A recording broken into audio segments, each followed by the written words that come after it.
I cannot be more honored. I honestly cannot believe that I get to say I now yield to Speaker Emerita Pelosi. Thank you very much, Congresswoman Dr. Maxine Dexter, for your eloquent statement that you did not come here after a professional lifetime of service to saving lives to participate in what the Republicans have on their mind. Cruelty. It doesn't even make sense. I thank the press who is here because this is where it's happening. These women have been supporting what our distinguished leader, Hakeem Jeffries, put on the table, this 3-year extension. But it took a lot of, shall we say, mobilization on the floor of the House, and I thank so much the distinguished chair of the Women's Caucus, Teresa Leger Fernandez, and Vice Chair Amelia Sykes for bringing us together to point out that each and every one of them on the floor of the Republicans are putting forth legislation that doesn't even make sense, much less have any sense of values to it.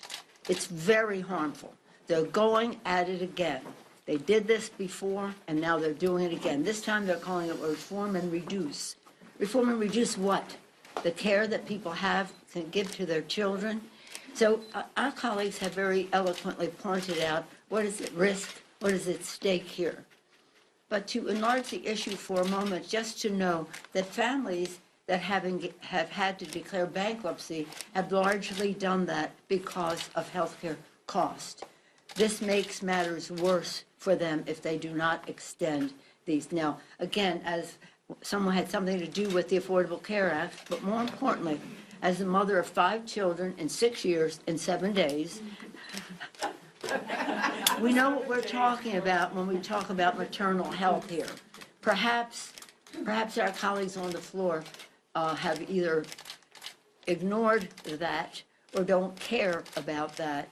And now we have the 218 votes. And now it's up to the Speaker to follow the rules of the House and not abandon us on the time frame. We want it now. We want it, and we want it now. We want it now. Again, this is so women will lose access to essential services. Working families will lose financial security. And again, parents will be one diagnosis away from possible bankruptcy. But more important than that, the confidence they have that they can provide for their children, for their families. This comes right down to the kitchen table of America's working families. We hear you there. You want to talk about affordability. Affordability of health care is really one of the main issues that is so upsetting to America's families. We have an answer. We have the votes. Bring it to the floor.